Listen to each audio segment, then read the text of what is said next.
aussi tant d'autres écrivains que je ne peux pas citer, mais je peux dire aujourd'hui qu'en tout cas, la relève est très bien assurée. Je voudrais donc saluer cette belle initiative. La sortie d'un livre est toujours assimilée à une naissance. Donc il faut non seulement le baptiser, mais il faut le fêter. Un livre, on le fête, on le célèbre. Parce que nous sommes dans un monde où l'édition est en train de prendre une part très importante dans la vie de notre nation. L'édition, je l'ai dit il y a quelques jours, est une activité de parade contre les antivaleurs, mais aussi une activité de souveraineté. Chaque État a le droit de préserver, de protéger et d'accompagner son édition. Donc je voudrais vous saluer. Saluer aussi ici un jeune frère,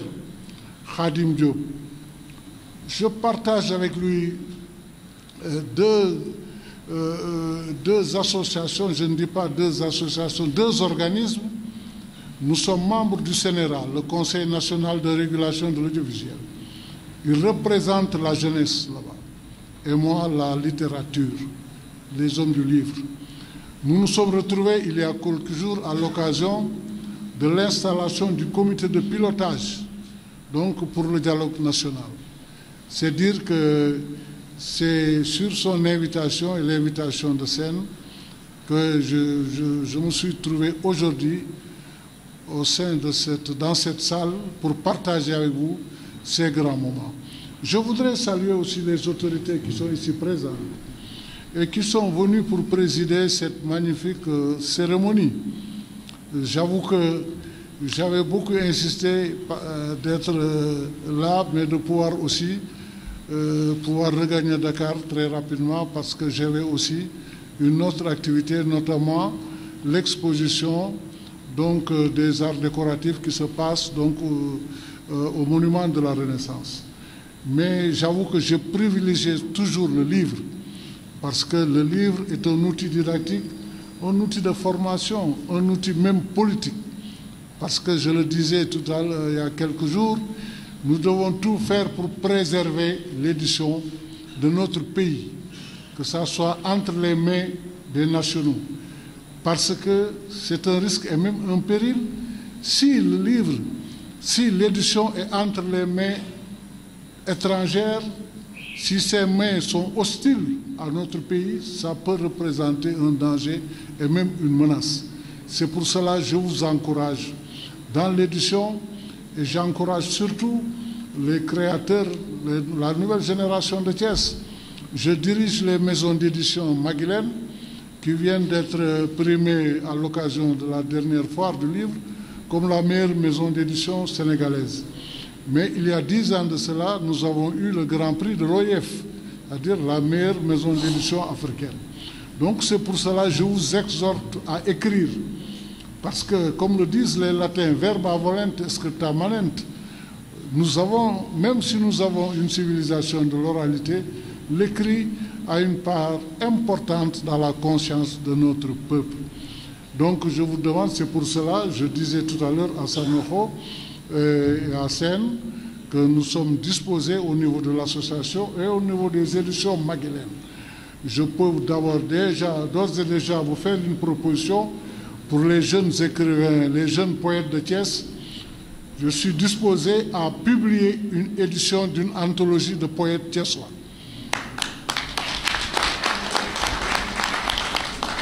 Et ça dans le premier trimestre donc, de 2020. Je dis que Sanoho peut être désigné comme responsable de cela. Il va faire la collecte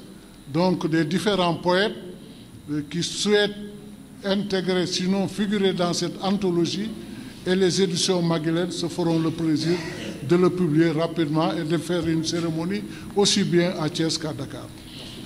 Donc je voudrais vraiment vous remercier, je ne peux pas être long, mais en tout cas vous témoignez toute ma sympathie. J'ai amené avec moi un lot de livres que je vais vous laisser, et en vous disant que soyez donc vraiment notre interprète par tous pour au niveau à l'endroit de tous ceux qui ne sont pas ici présents. nos pensées, mes pensées en tout cas vont vers vous, cette belle ville de Thiès, et je vous encourage pour ce que vous venez de faire. C'est extrêmement important quand des jeunes se lancent dans l'édition et en tout cas font de telle sorte que le livre puisse être à la portée de tout le monde, parce que je suis sur le plan international, je suis membre du conseil exécutif donc de l'Union mondiale des éditeurs des pays musulmans. Je suis le seul membre donc africain qui siège à ce conseil exécutif et qui a pour mission aussi de susciter l'écriture et de susciter l'édition des jeunes auteurs. J'appelle jeunes auteurs ceux qui n'ont pas encore publié, parce que l'âge d'un auteur, ce n'est pas le nombre d'années vécues. Vous pouvez avoir 60 ans et être un jeune auteur, et avoir 25 ans, être un jeune et un auteur mature. Donc l'âge d'un écrivain, c'est le nombre d'ouvrages qui portent sa signature. Donc je vous demande aux jeunes vraiment d'intégrer la classe des écrivains et je vous remercie de votre délicate attention. C'est un immense plaisir. Monsieur le gouverneur de la région de Thiès, Madame la directrice du centre régional, représentante du ministre de la Culture, Monsieur le maire de la ville de Thiès, Monsieur les maires des communes, chers parents, chers amis, chers collègues, honorables invités. En ce moment solennel où vous m'offrez l'immense bonheur de partager avec vous ce cénacle pour parler de livres, de lecture et de poésie, j'avoue qu'il me manque assez de mots pour dire merci à tout le monde. Cependant, sachez que votre présence, en répondant massivement à mon appel, me va droit au cœur. Parler de livres à ces temps qui courent paraîtrait peut-être aux têtes brûlées un non-sens. Dans la mesure où l'on a déjà prédit la mort du livre, pour les préjugés que nous connaissons tous, à mon humble avis, le livre durera tant que durera l'humanité. À l'occasion de la publication de mon recueil de poèmes, Debout Sénégal et Melokan, je remercie Dieu Tout-Puissant de m'avoir donné l'opportunité de réunir ici à la Chambre de commerce mes concitoyens et mes compatriotes en vue de partager humainement quelques moments d'émotion et de solidarité. En effet, de près ou de loin, chacun de vous ici présent a déjà contribué à la promotion de ma carrière d'écrivain. Honorables citoyens et citoyennes de la ville de Thiès, chers invités, comme dit en wolof, awuma sen fay, yalla na len yalla fay. En soyez tous et toutes la bienvenue dans cette auguste assemblée que vous réussissez de votre honorable présence. Encore une fois, merci beaucoup. Je vous remercie. Yen samay xarit, yen samay am di jàmm, yen samay dëkkandoo, yen samay wóllëre. Maa ngi jiital ci sama nuyoo ci njaatige raison bii di Thiès muy le gouverneur, di nuyu aussi tamit njaatige bi nga xamante ni moom moo jiite centre culturel ba pare représenté fi ministre de la culture. Maa ngi nuyu le maire de la ville de Thiès, maa ngi nuyu maire yi nga xamante ni ñoom ñoo jiite ñetti communes yi nga xamante ni si ni moom moo ñu séq. Yéen samay wayjur, yéen samay xarit, yéen samay àndandoo, maa ngi leen di sant bu baax ci ñëw bi ngeen ma ñëwal. Wax dëgg yàlla jataay bii nga xamante ni si ni moom moo ñu dajale tey dafa doon jataay bu rëy ci man, dafa doon jataay bu rëy ci ñi nga xamante ni si ni ñoom ñoo ko teewee. Lu tax? Parce que ñi nga xamante ni si ni ñoom ñoo nekk ci cercle écrivain yi, ñi nga xamante ni ñoom ñoo séq wàllu bind, ñépp xam nañ ni l'importance du lecture dafa xaw a na sax léegi ba taxaw na ñit ñu bari jàppoon na ni sax bind livre dee na mais tey jii li nga xamante ni si ni moom moo fi am wane na ni wàllum bind wàllum liir dafay continuer di ñu gunge ba keroog ñuy ëpp baftu bi wax ci livre nag ci moment yi ñu nekk dina xaw a nekk lu xaw a jafe lool parce que boo gisee doxalin wi nga xamante ni si nii moom la nit ñi di dox sax da ngay xam ni liir mu ngi commencé tumranke waaye nag maa ngi profité ci occasion bii nga xamante ni si nii moom ngeen ma may ma leen di ñaan yéen ñi nga xamante ni yéen a fi nekk ñëpp ñuy continuer di lire continuer di jënd ay livres parce que on est tous assis dans une mine d'or tey jii nag ma ñëwoon di leen présenter ñaari livres yoo xamante ni si nii benn bi ñu ngi ko duppee Debout Sénégal qui parle de Sénégal d'une manière générale avec plusieurs thèmes ak nag beneen livre boo xamante ni si nii ñu ngi ko tuddee Melokaan ma duppee ko sama xarit sama grand l'espoir de la jeunesse de Thiès monsieur Abdoulaye Dièye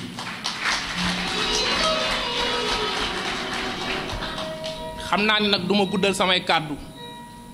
ndax liñ fi war a faram-fàcce ci jotaay bi dafa bari waaye nag jàpp leen ni maa ngi leen di gërëm yéen ñëpp maa ngi leen di sant te maa ngi leen di ñaanal yéen ak seen njaboot vraiment waw mënut a paase kongu waaye nag awma seen fay te yàlla na leen yàlla fay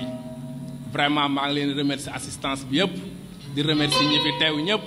di remercier sama xarit yi nga xamante ni ñoom ñoo fi nekk di remercier monsieur Khadim Diop le président du conseil national de la jeunesse di remercier monsieur Aline Badara Bey président des écrivains du Sénégal bi nga xamante ni moo fi jóge di nuyu sama am di jàmm yi nga xamante ni ñoom ñoo fi teew ñëpp di nuyu aussi tamit mon encadreur quelqu'un qui m'a beaucoup poussé à lire et à écrire muy monsieur Mouhamadou Lamine Sanoxo il a écrit plusieurs livres vraiment c'est mon encadreur et c'est lui qui a préfacé mon livre Debout Sénégal vraiment maa ngi leen di nuyu yéen ñëpp maa ngi leen di ñaanal jërë ngeen jëf. moo tax ñu dem bay utiliser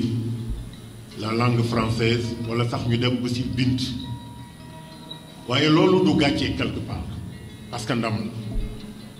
dinaa faral di wax ne langue française tubaab yi moomatuñ ko suñu ndono la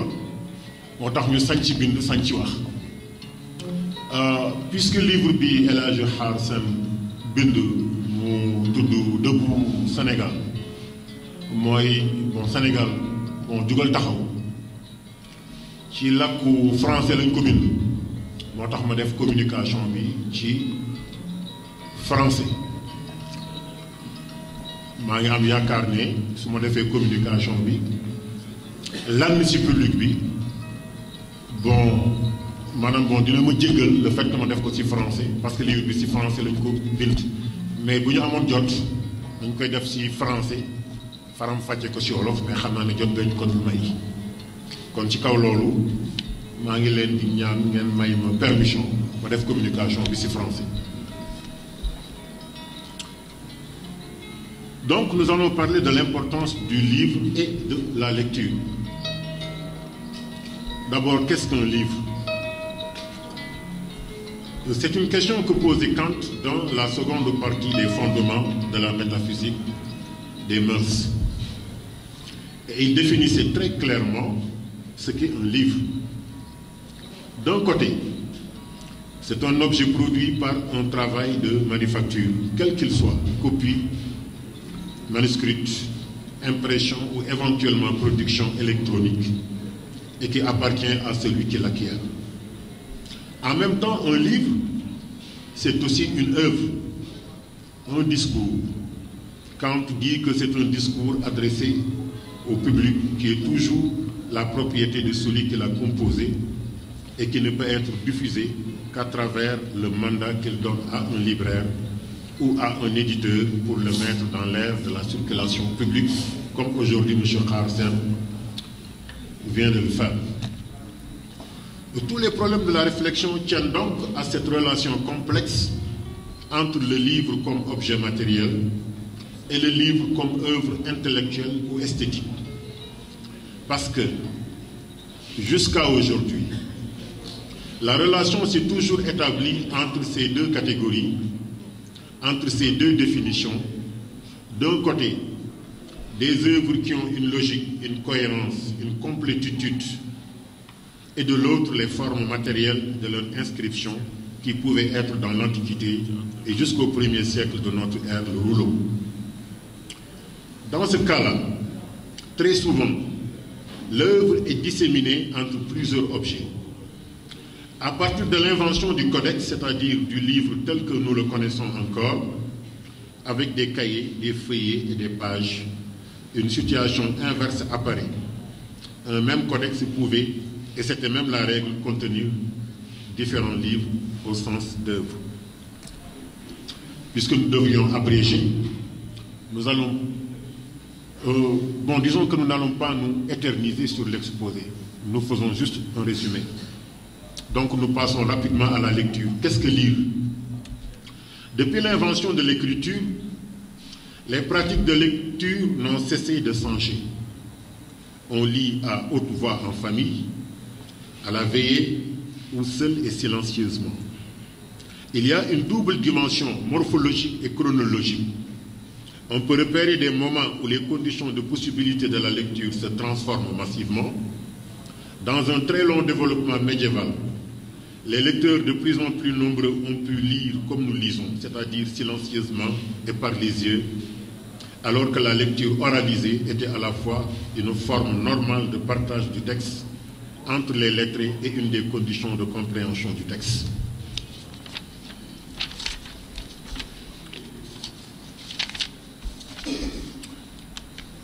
Donc, on peut dire que la compréhension de l'écrit est non seulement utile, mais nécessaire dans toutes les matières, au primaire comme au secondaire. De plus, une certaine aisance en lecture, tout comme le goût de la lecture, rend bien des découvertes possibles. Plus on lit, plus on se découvre soi-même avec ses préférences et ses envies, et plus on risque d'être exposé à des choses qui nous intéresseront ou nous passionneront. Donc la lecture, un élément déterminant dans la persévérance scolaire. Bien que les causes comme les solutions au décrochage scolaire soient liées à une multitude de facteurs, il reste qu'un élément est central au phénomène, la lecture. La majorité des enfants qui peuvent lire à un niveau normal pour leur âge dès la fin de la deuxième année ont d'excellentes chances d'obtenir de bons résultats, d'achever leurs études secondaires et même de poursuivre des études postsecondaires. Et à l'inverse, les élèves qui accusent un retard au primaire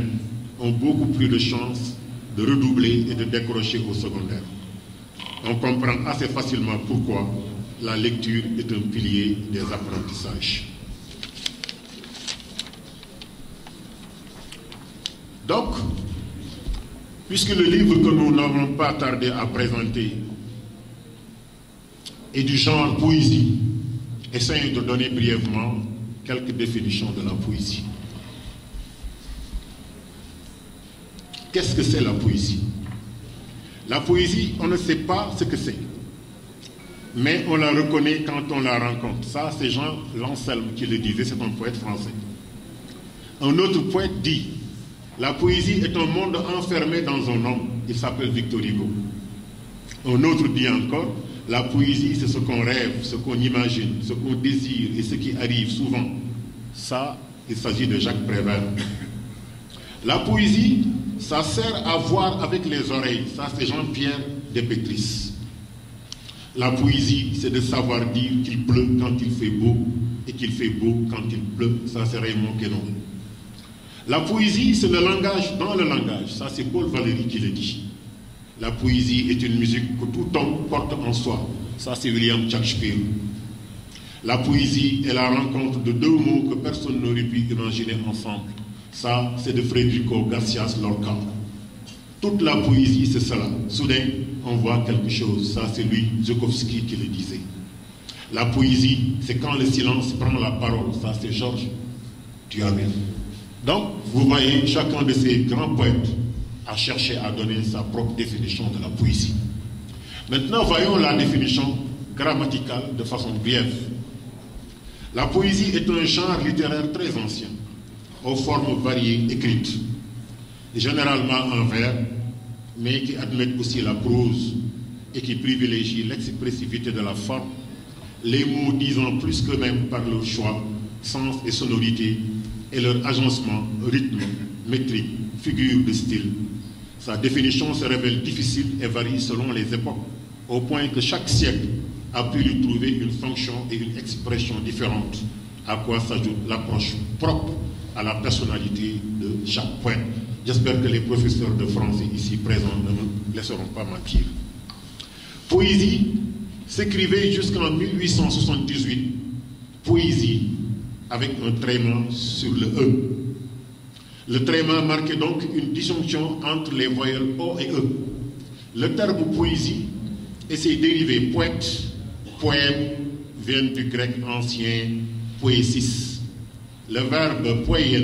signifiant faire, créer. Le poète est donc un créateur, un inventeur de formes expressives, ce que révèlent aussi les termes du Moyen-Âge, trouvère et troubadour. Le poète, héritier d'une longue tradition orale, privilégie la musicalité et le rythme doux dans la plupart des textes poétiques, le recours à une forme versifiée qui confère de la densité à la langue. Nous n'allons pas donc nous éterniser sur la question, et sans tarder, vous allez me permettre de faire la transition pour aller vers une présentation brève du recueil de poèmes de El Hadj Kharsène. Vous me permettrez donc de lire le préface que j'ai fait moi-même dans son recueil. Avec ce premier recueil, El Hadj Kharsène se veut porte-parole d'un Sénégal bouleversé par une crise visible des valeurs. Sa poésie, au cœur des préoccupations humaines, déplore la déchéance de l'homme. Par-delà les frontières de son pays, le Sénégal, il rêve aussi d'une Afrique unie, de l'intégration africaine, voire une renaissance relative aux aspirations existentielles des Afro-Africains et des Arabo-Berbères. Aussi, avec des mots chargés d'une véhémence crue, ces poèmes gravitent entre le soleil et la nuit noire. Comme des éclairs qui irradient un ciel orageux, ces mots ont le pouvoir, non pas de choquer, mais de cribler de flèches les tares et les fléaux de ce bas monde. Pris entre l'obscur et le clair éblouissant, se recueille comme la poterie d'un artisan qui malaxe l'argile jaune pour fabriquer ses vases et ses ustensiles, moule son verbe dans l'éternel dualisme entre le bien et le mal. Dès lors, qui ne comprendrait pas aisément la bêtise humaine que dénonce Kharsène? Qui ne comprendrait pas les multiples facettes d'une aliénation sociale ou culturelle que fustige sa poésie? Cependant, il n'y a pas que cris, déchirures, colère et ténèbres dans ce recueil. Nous y trouvons à profusion le chant du cœur, c'est-à-dire l'amour. L'éclat du soleil et le sentiment des étoiles nous invitent à chevaucher l'espace et le temps vers de lointaines galaxies. Comme tout poème enraciné dans ses valeurs propres, El Hadj Kharsène revendique son africanité, tout en s'ouvrant humainement au reste du monde. Seulement, il ne veut point d'une ouverture inappropriée, incitant les femmes à se dépigmenter, les enfants à traîner dans les rues et les motos Jakarta à enlaidir la circulation. Avec ce premier partage généreux de ses émotions les plus secrètes, assujetti à sa foi ferme en Dieu et en son prophète, se manifeste son panafricanisme et sa volonté de bâtir une humanité de paix et d'amour. Et le Sénégal est à l'épicentre d'un monde secoué par tant de malversations et d'inégalités. Ce Sénégal qu'El Hadj Kharsène veut debout et digne à jamais. Je vous remercie de votre aimable attention. Monsieur le Président du mouvement Siggi Jotna, Monsieur le représentant de l'Association des écrivains du Sénégal, Mesdames, Messieurs les représentants des différents maires des communes de la ville de Thiès, chères autorités, cher leader jeune, mon ami et frère Khar Sène, cher responsable des mouvements nationaux de jeunesse, chers membres du Conseil national de la jeunesse du Sénégal. C'est un plaisir pour moi d'être là à la cérémonie officielle de dédicace du livre de notre ami et frère, M. El Hadj Khar Sène. Je suis là aussi en tant qu'ami, en tant que frère. Aujourd'hui, je me réjouis, Khar Sène, de cette œuvre. Monsieur Sène, aujourd'hui, vous avez donné une leçon de citoyenneté à toute la jeunesse sénégalaise. Vous n'êtes pas un jeune qui passe tout son temps dans les réseaux sociaux pour critiquer ou bien pour dénigrer. Monsieur Khar Sène, vous êtes un exemple pour toute la jeunesse sénégalaise. En tout cas, au nom de toute la jeunesse sénégalaise, je vous félicite et je vous encourage et vous dire que vous aurez le soutien non seulement des jeunes de la région de Thiès, mais vous aurez aussi le soutien de toute la jeunesse sénégalaise. En tout cas, nous sommes satisfaits de tout ce que vous êtes en train de faire. Au-delà de votre esprit d'ouverture, El Hadj Khar Sène, vous êtes un jeune engagé et je pense qu'aujourd'hui, vous êtes un exemple pour toute la jeunesse thiessoise. Donc je vous remercie au nom de toute la jeunesse sénégalaise et vous encourage. Je vous remercie de votre aimable attention. Merci. Chère assistance, permettez-moi tout d'abord de saluer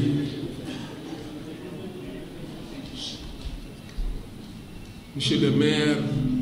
Alioune Sow qui vient de nous rejoindre, de saluer le représentant des écrivains du Sénégal ici présent, mais également de saluer le président du Conseil national de la jeunesse, notre cher ami et frère, M. Khadim.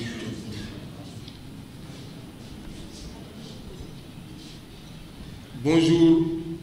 à tous, chers amis, chers concitoyens. C'est un immense plaisir d'être aujourd'hui parmi vous, à l'occasion de cette journée mémorable des lettres. Je souhaiterais commencer par remercier M. El Hadj Khar Sène, qui m'a choisi pour parrainer cette cérémonie de dédicace de ses œuvres intitulées Debout Sénégal et Melokan. Je voudrais tout simplement dire, à travers le livre qui retrace les recueils de poèmes de Melokan, M. Khar Sène, à travers ces recueils de poèmes, voudrait magnifier les valeurs cardinales que notre cher pays incarne. Donc je voudrais tout simplement dire qu'il aurait dû choisir tout un chacun ici pour lui faire cet honneur de lui intituler ce livre qui s'appelle Melokan. Il aurait pu choisir notre mère et frère, M. Alioune Sow, parce qu'il incarne ces valeurs que notre cher frère a retracées à travers ses poèmes sur ce livre. C'est un honneur pour moi, personnellement, que de recevoir cette marque d'estime, récompensant un engagement citoyen pour la promotion de notre cité et de notre nation. Je remercie également tous les amis et sympathisants thiessois, mes collaborateurs du mouvement Siggi Jotna, mes amis et frères thiessois responsables politiques que je partage la chaîne politique, et fortifie mes initiatives dans un élan d'empathie et de fidélité toujours renouvelé. Ce soir, nous célébrons une production grandiose qui veut s'ajouter et s'enrichir le beau panorama des œuvres littéraires qui font le rayonnement culturel de Thiès. Thiès, berceau de ce chantre de la poésie nègre et grand homme d'État parmi les pères de la nation, je veux nommer Léopold Sédar Senghor. Ce n'est jamais facile de créer ou d'écrire dans un domaine aussi subtil que la poésie. Et c'est aussi pour cela que je souhaiterais vous féliciter, M. Khar Sène, pour tout ce travail dédié au patrimoine encyclopédique de l'Afrique. Mais vous exprimez également mon soutien à évoluer dans des conditions plus sereines face aux défis qui brident la créativité. M. Khar Sène, par-delà ce que vous dites, votre manière de dire témoigne du génie créateur qui habite en vous. Je forme le vœu que vos œuvres soient parmi les plus prospères, mais aussi parmi les plus célèbres. Je vous remercie tout en vous souhaitant, chère assistance, en avance, une bonne et heureuse année 2020. Assalamu alaikum rahmatullah. maa ngi jiital ci nuyoo bi kontaan fekk fi sama rakk sama xarit monsieur le maire Alioune Sow muy nit ku baax nit ku ubbeeku koo xam ne ku oyof ku neex a jëflanteel te li may wax ni am naa lu tax ma wax ko li olof Njaay wax ñett xamuñu waaye ñaar xam nañ di nuyu tam sama rakk Ablaye Dieye bu mouvement Siggi Jotna muy koo xamante ne Thiès dañu ko yaakaar ndax xale la mais xale bu am jom la bu nangoo liggéey te kuñ ko foo ko fekk ci liggéeyam la ne kooku tey suñ jógee ba ne am na ay ambition si dëkk bi xale bu mel ni Xaar daal di koy jël def ko parrain kooku mi ngi koy teg ci yoon kon nag ñu ngi koy nuyu bu baax di ko jox wàccuwaayam di nuyu mbooloom ñi nga xamante ne ñoo ko fekk sama petit frère Edouard Latouf ak maanaam mboolem ñi nga xamante ne ñoom la ñu fekk ku ci ne maa ngi koy nuyu ci turam ak santam di wax ne tey li ñu fi indi muy lu am solo jamono ji ñu ne gis nañ ne xarala dafay jëlti deltu ginnaaw xale yi am na yu bare la ñuy gën a xalaat ak réseaux sociaux yi ba li nga xamante ne mooy création dafay deltu génn deltu ginnaaw kon suñu gisee tey benn xale bu mel ni Xaar xelam dem ci màcc ci mu doxal ba nga xamante ne tey jii mu génne création bu am solo bu mel nii ñun dañ ci kontaan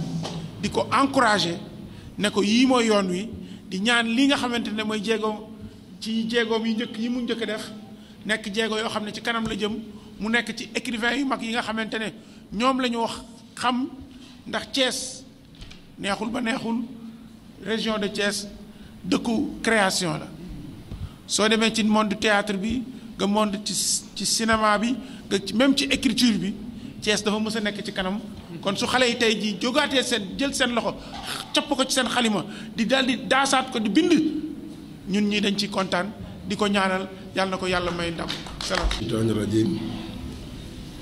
bismillaahi rahmaani rahiim mbokk yi asalaamu aleykum wa rahmatullah Je vais demander, avec votre permission, d'aller directement dans la langue de coach pour ne pas reprendre l'interview après, parce que le temps nous est très compté. Donc, damay nuyu ñi ñu fekk ñëpp. D'abord commencer par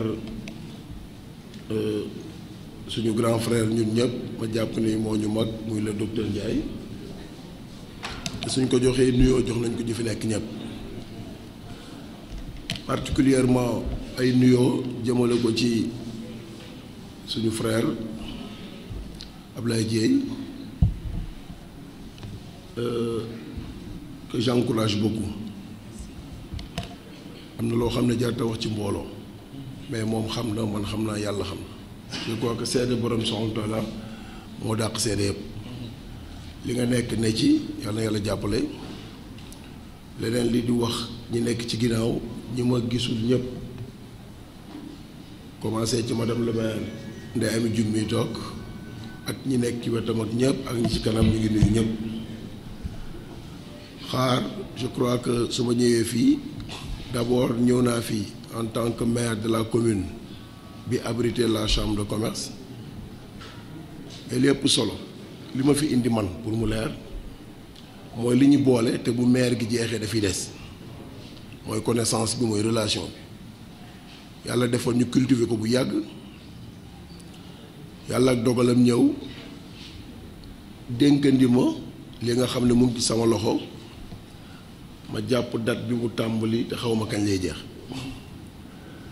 man ça me fait rire quand j'entends les gens parler de mandat di xaar date bi jot pour nga woteel diw walla nga sanctionné ko parce que entre l'inspiration et l'expiration Dieu a placé la mort comme sama ñibbi wóoruma nag sama wàcc wóoruma te wóorul keneen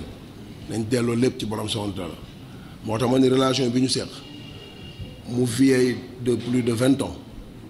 dañuy ñaan yàlla fonction bii ma yor bu jeexee su ma la nuyoo siggi boo ma nuyoo siggi te loolu moo am solo di sant d'abord ñi fi nekk ñëpp di wax ni ñun suñu ay référence comme man ak ñu bari ñu nekk fii ci salle bi te je crois que yàlla def na seede bi su ma benn grand frère Sanoxu nekk fii mat nañu seede damay wax ni boo demee dans la sourate l'écriture te li tax ma ne l'écriture dama bëgg ñu taxaw foofu tuuti parce que les gens ont dit que quand Dieu a envoyé l'ange il a instruit au prophète Mohammed sallallahu alayhi wa sallam de réciter et d'autres ont dit d'écrire. En tout cas la sourate s'appelle l'écriture et il nous dit dans cette sourate: je vous ai appris à vous servir de la plume et à découvrir tout ce que vous ignoriez. Donc l'écriture aujourd'hui mënuñu am soubassement wala lu gën a dëgër écriture suñu jàngee alxuraan bind moo ko indi suñu jàngee bible bind moo ko indi tawraat injil zabour lu ñu mën a jàng rek bind moo ko indi parce que jamono yooyu li xew nii tey xewuloon enregistrement amuloon et on a tendance à abandonner l'écriture et c'est quelque chose de dangereux mbind daf fi war a des moo tax bindkat yi ñun dañ leen di sagal fu ñu leen fekk man damay doog a yegsi yàlla xam na œuvre yi fii laa ko fekk may jéem a seet benn œuvre pour parcourir liñ ci def sama xarit bi ma dendal léegi xam naa danaan proximité am ak Ablaye Dieye xaaral ma jox ko bii mais man gisuma beneen bii laa gis bi ma gis nag yàlla mi daru tawul dimbali na ma biñ ma ko joxee rek ma tàmbali liir man nag damay soo ma joxee mbir muy livre rek lu mu mën a doog su ma koy bind su ma koy jàng damay seet téere bi ma teg sama tànk man muy alxuraanul karim lan la ci wax et je crois que beaucoup de phrases yi ma ci gis da nga delloo Ablaye Dieye li yàlla wax ci alxuraan bu njëkk bi dama gis nga ni alhamdulilah ma dooleeti sant suñu borom subhanahu wa taala moo wax xam ne ñi dañ naan soo ma ñaanee ma may la mais man soo ma santee ma dooli la laa jàng fa in sakartum la azidannakum donc jàpp nañ ni ki nga dédicacé livre bi li tax nga bind loolu mu ngi ci yoon bi tax wala jàpp na ni li ko borom subhanahu wa taala di defal mu ngi koy sant parce que bind na ci téere mu ni néew di doole yi yàlla wax na lu ñu leen di traité bi mu demee ci orphelin yi wax na lu ñu leen di traité wax na ni ñi ñàkk maanaam taalibe yi ne ci mbedd bi ne leen repousser pas mais boo demee ba ci jeexitalu téere bi day wax les bienfaits du Seigneur il faut les clamer haut maanaam borom bi lim la jagleel day ko sant foo toll donc jàpp naa ni te vous avez vu que man je suis en train d'écrire les vers en arabe man je suis en train de traduire le livre je peux le faire tout de suite la nuit avant may tëdd vous avez vu que vers yi ma ci resté yëpp bi ma ciy lire yëpp j'ai fait la traduction rapide en arabe parce que man loolu laa jàng man ñu bokk maa ñu Ablaye Dieng ma dema ci benn université man donc daara laa bu doon yalwaan rek décret divin bi daal sama kaw parce que borom bi moo ni ñëw Ablaye Dieng ay docteur Ndiaye yéen bi ngeen di jàng di dem ay defi médecine kii nekk ay cadre ñii nekk énarque latuf nekk ay cadre feneen yàlla ne xaar ba ñuy pare quoi parce que ñii foog nañ ni poste yi nekk ci àdduna bii njàng mee koy joxe joxewu ko de mu wax ñu ko ci aaya bu wóor boo demee ci sourate Yaasin verset 83 daf ci am aaya yoo xam ne yàlla day wone boppam xam nga dem naa ko wax léegi ñi dañ naan affaire bi man la affaire bi ñun de yàlla la innama amruhu iza arada shay'an an yaqul lahu kun fayakun nekkal rek mu nekk lu ñu bëgg Seydina Aboubacar Sy ñun ñu jokk ci moom maa xama boobu ne yàlla rek ko am nekkal rek mu nekk moom rek ko mën loolu bi gars yi jàngi jee ba ñëw mu basé wu ci li mu wax ci Coran bi mu ni cër yu ndaw yi man maa koy joxe mooy yii ñu yor man ak ñoom Ablaye ak docteur ak Macky Sall ak Idrissa ak ñëpp a ci am ay cër yu ndaw lañu yor ci li yàlla di joxe bañ na ko ba ci benn turam la ko tibb rek sédd nañu ko waxuñu ko nag ci alxuraan bu wóor nga ne xel sa xalaat daa sell lool mais Dieu a parlé aux intelligents Dieu ne parle pas à des non réfléchis Dieu s'adresse aux intelligents parce que le Coran dans ses 6666 versets boo ko liiree nga xam ne yàlla ñi muus lay waxal donc sooy wax ci waxu xel mu sell dañuy jàpp ni ba léegi mu ngi dëgg tànkam ci li yàlla wax ak nit ñi donc amul dara lu ci abandonné fi da ngay wax ni dóor waar non fonk waxtu juróom jox borom cëram bi maa ko xam fa waylun lil musallin alladina hum an salatihim saahun yàlla dafa ni waxul ak ki naan heure timis jot na xaaral ma puus ba ci kanam non ki naan ki bañ a julli maanaam xëy ba di dem rek sa poos fees sa oto rafet nga taal sa climatiseur dem yàlla waxul ak ñooñu xam nga ñan lay waxal ñiy puus waxtu julli bi xam nga fonk waxtu juróom maanaam fu mu la fekk da ngay jóg dem defi ko ba jetee nga dem nekk dara waru laa mën a tëqale ak bañ koo def donc suñuy wax ñooñu kon ñi dul julli dafa lañ leen classé moo tax boo nee fonk waxtu julli juróom dama lay wax ni yàlla moo wax ak ñun d'abord ci Coran fa waylun lil musallina allazina hum an salatihim saahun mu ni malheur à ceux qui négligent de prier à l'heure mbugal ñeel na ñi nga xam ne bu waxtu julli jotee ñu defaraat seen costume toog ne su ma jógee après defi ko donc su fekkee fonk la waxtu julli ñu dañ koy sante borom subhanahu wa taala et enfin nga ne séddale walla fii non fii très bien xam nga lu tax ñuy seede loolu yow li ngay seede laa wóor wa ma shahidna illa bi ma alim na seede yàlla dafa ne même néew boo ko tiimee seede loo wóor leneen loo ci xam safaan bi noppi ko et je crois que livre bi soo ko dee bind ci loolu nga ko teg da ngay seede lu la wóor ci ki ngay waxal parce que jàpp naa ni ci àdduna bi gisuma lu Ablaye yor lu tax yow nga war koo mën a bindal lu ñu toll te mu wóole ne boo dee di nga ko layoo parce que kii ay génération ñoo koy lire ku ko bindoon xaar ci kan la ko bindoon Ablaye kon de Ablaye référence la et si les gens en font une référence mooy li nga ubbee livre bi te foofu lay tëjee da nga wax ci melokaan waykat yi way sallallahu alayhi wa sallam dañ naan ko Abdoulaye baayam Aminata yaayam fii la juddoo fële la juddoo maam Malick bu sëñ Mansour si bu Seydou Aboubacar si nee na yàlla li mu def Seydina Muhammad ku mu ko def nga doon yonent il l'a préparé avant ses arrières et ses arrière-parents pour que benn gàkk du topp ay maamam ba yegg si ci moom ñu koy xase mais kon yàlla moo ko defar yàlla moo indi Aminata moo indi Abdallah moo indi keneen ak maam ak meneen mais bi ko yàlla di tagg lan la wax loolu rek lay laaj bi yàlla di tagg sallallahu alayhi wa sallam lu mu ko wax ci jikko te jikko basam melokaan la fa innaka la ala xuluqin azim kon lii moo jara wut mooy jikko ak melokaan bu rafet gis nga fa lay tëje gis nga politique bii ku ci am ndombo tànk nga doon président nga doon maire nga doon député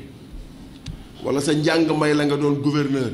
mbaa nga doon préfet mbaa nga doon directeur général say pouvoir jay la ba nga foog ni yow yaay yàlla bëccëg a ngi ñëw di nga xam ne jege woo sax takkandeeru ku yàlla defal amul doom aadama bu ne ci kaw suuf bu am doole amul la puissance ne réside qu'à Allah la puissance ne réside qu'à Allah juge bi man procureur keneen a ci yam liñ la ñi nga yor jàppal ni dañ la ko dénk te bëccëg ngi ñëw dinañ ko nangu bu wóor bu boobaa nag fexeel ba li yàlla wax ci aayam bi bañ la dal dafa ni pouvoir man maa ko yor maa ko tibb ci sama benn tur bu ñuy wax almalik al rabb moom du ci tibb dara parce que da cee fiir rabb moom li muy tekki dara mënu cee jóge mais daf ko tibb ci almalik qul illahumma malikal mulk tuutil mulka man tasha wa tanzil mulka man tasha wa tuizzu man tasha wa tuzillu man tasha li yadikal xayr innaka ala kulli shay'in qadir yi nga yàlla bi nga ko tibbee jox ñu daf ñu woon puissance am ne ñu nag affaire bi man la du yéen xam nga des fois ma dégg nit ñi ne way naan affaire bi man la ñoo juum fa qaalu limaa yurid yàlla rek mooy yàlla keneen du yàlla keneen amul puissance laa qawla wala quwwata illa billah yàlla kese moo am puissance keneen amu ko donc liñ ñu dénk nañu fexe ba su jeexee lu Ablaye Dieye bëgg Macky Sall bu mu ko jaral xas Alioune Sow parce que ay nawle lañu lu Alioune Sow bëgg Idriss Seck bu ko jaralee xas ay nit mu ngi suufeel boppam il faut mu leer nous sommes dans une société civilisée nous sommes un peuple civilisé nous sommes un peuple intelligent quel que soit ce qui nous li ñu tàqale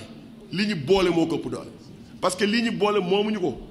lii nii ay njëfi àddina yu ñàkk fayda yi ay grade boo teg sa mbagg te moomuloo ko mën ngaa xëy suba di ñibbi yem ci yoon bi fexeel ba rafetal donc ce plateau nous a permis encore une fois de réitérer nos relations avec ñi ngi fi invité ñëpp ci suba wax naa ko imaam yi fu ma leen fekk ngeen toog ci fauteuil ma toog ci suuf ndax alxuraan bi ñu def ci yéen bu dul loolu nag man maire laa fu ma dem ci fauteuil laay toog ku ñëw toog jàkkaarloog man mais borom alxuraan kese laa may nga fekk la nga toog ci suuf donc keneen ku làmboowul alxuraan li nga làmboo du bind du dara na leer xaar mbind mi nga def yàlla na plume bi gën a sell loo ciy bind nag na doon lu objectif il faut jamais s'aventurer à écrire pour plaire à qui que ce soit booy bind ci Alioune Sow bu fekkee melokaanam du exemple n'écris pas sur lui parce qu'on a besoin d'illustrer les exemples de ce pays-là quelle que soit leur position nit yor na fonction yi dul jeex te du exemple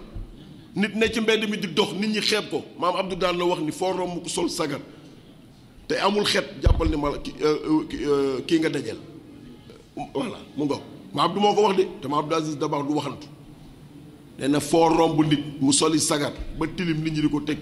te amul xet jàppal na wàllu yu nga dajeel donc ñu ngi sant di gërëm ñëpp di wax ni c'est un plaisir depuis ce matin j'étais avec les imams pareil vous savez le séminaire du parti c'était aujourd'hui on a terminé un peu tard mais dama daw sama kër daw pour ñëwal la parce que bëgguma woon nga compter say nit te boole woo ma ci parce que bëgg naa kóllëre gi ñu boole nii yal na ko yàlla sàmm lu yàgg ndax soo kóllëre kese la ñuy laaj bu suba kii yéen a bokkoon ndey ak baay kenn duñu ko laaj kóllëre lañ ñuy laaj moo tax ñu war koo sàmmante suñu biir docteur yàlla na yàlla sàmm la franchement man toog naa ak yow sama dëju papa sama leader gërëm la gërëm bu ñëpp toog Idrissa jël micro ne ko yow tu es un exemple mu dem bay dem mu ne ko docteur toogal mu toog mu ne yéen ñi fi nekk dama leen bëgg a wax ni kii c'est un exemple ku baax la loolu moom maa ko fekk te je parle sous devant la télé c'était chez Alioune Fall à route de Mbour mon homonyme mu jóg di dem Idrissa Seck ne ko toogal mu toog mu seede ñëpp ni kii nit ku baax la loolu laay seede ci Ablaye Dièye loolu laa xam ci moom su ma xamoon leneen ci moom dama koy noppi man du ma layoo lu ma wóorul donc yéen ñii nekk ak ñun jàpp leen ne plateau yu mel ni xaar on doit les créer davantage pour que les gens se rencontrent ñi am jikko yu rafet yi am jikko yu xel yu sell yi di daje di waxtaan ñi nga xam ne nag c'est des hors xaw ma nan hors circuit ñu baleen ci mbedd mi ñuy saaga ak di wax leneen ils sont d'une autre obédience politique comme man yow jàpp naa ni tey amoo ci boo ci amoon yenn considération yi doo ma invité di invité kii mais jàpp nga ni Thiès moo ñu war a ñor te képp ku fi am cër war koo dox yal na la ko yàlla jox nga dox ko te yal na doxalin bi rafet yal na yàlla sàmm ñëpp allahumma salli ala sayyidina Muhammad wa sallam. Un homme que je respecte beaucoup vraiment j'ai beaucoup d'estime pour lui bëggoon naa nag am sax tuuti occasion leeral li nga xamante ni si nii moom laa bind mais tax toogaay bi yàgg na depuis 16 heures ba tey ñu ngi fi mais xanaa bala ñuy def remerciement yi rek moo wax tuuti rek ci loo xamante ni bind naa ci moom wutuma ci moom xaalis wutuma ci moom dara man lu may am maa koy ñaqal sama bopp te ñi ma xam na ni je dépense des millions pour la société xaalis bu bari laay def ci askan wi kon du benn bis laay def ci kenn nit pour am ci dara je ne cherche pas de l'argent mais li ma ëppal njariñ ëppal ma solo mooy nit ñi nga xamante ni si ni ñoom ñoo may assister maa ngi leen remercier bu baax en commençant à remercier par ma femme que j'aime beaucoup elle m'a beaucoup soutenu sur toutes mes actions di ma jàppale ci li nga xamante ni si nii lépp man laa ci dugg ngir ma am ay ndam di remercier suma xarit yi Assane Ousseynou di ma jàppale ci lépp loo xamante ni ci laa nekk mes frères de parti aussi tamit di leen remercier mais Ablaye Dièye li tax ma bind lii sax xaw ma ko man dama ne lu ma bëgg a bind ci àdduna bind ko lii bind du man parfois les gens me disent que mais boy vous n'avez pas un niveau d'étude assez élevé man leen mais parfois je régalais avec des intellectuels de très haut niveau ni leen xam-xam ñëpp ñoo ci tolloo benn niveau on est tous assis sur des mines d'or mais nit ku nekk yow yaa xool mine bi nga toog nan ngay def ba exploiter ko mun je peux écrire des livres et des livres li may wax sama encadreur bi xam na ci dara waxuma nag loo xamante ni dama koy bind sax ci ay taalif ak ay leneen ak leneen ak leneen ak leneen ak leneen le meilleur reste à venir Ablaye bi ma koy bindal dama ko wax tuuti ni ko nuyu naa la te fas leen a yéen a xibaar li xalima yi di sab loolu laa leen bëgg a xibaar ma yéen a ko bind ak daaju far fas yéene leen koo xibaar pour lui dire que ni moom il fait du bien nit ñi ñu ngi wax ci moom lu baax kon cela veut dire que ni li nit ñi di wax moo may pousser ma jël sama xarima ak daaju far ngir fas yéene bind ci moom lu baax ma bind ci moom ma ne ko nuyu naa la te fas leen a yéen xibaar li xalima yi di sab loolu laa la bëgg a xibaar ma yéen a ko bind ak daaju far fas yéene la ko xibaar ma ne ko bismillaahi laay dooree samay wax ma ni borom mi tedd nga laay junj ci li may wax may dellu di ñaan lii may wax bu ko kenn rax lu dul li muy jëf te bëggul ku ko wax Abdoulaye Dièye baaxam gi deesu ko sikk wër na fépp ba tax muy biddiw ci Afrique suturaam ni fàng ni weer ci Sénégal tabeek maandoom sellam nga mooy sagal ak sigil bépp doomu waa Sénégal ma ne ko am xam-xam ak man-man taxula fudd monsieur le maire ma ne ko bëgg Sénégal ak Thiès mooy sa bàkk mais bu la neexoon nga ndamoo loolu ma ne ko yokk nga fi koom million ba ay milliards yu wóor soo ko deful woon sax dee suñu la ŋàjj ndax yaa dis gor jàpp naa la man Alaaji Xaar te téye naa la fu wóor c'est pour lui dire que ni il a créé son propre société bi ñuy toog maa ngi moom di waxtaan dañu ma hélas ba may soog a commencé benn pokos bu ndaw laa amoon ba tey jii ma créé entreprise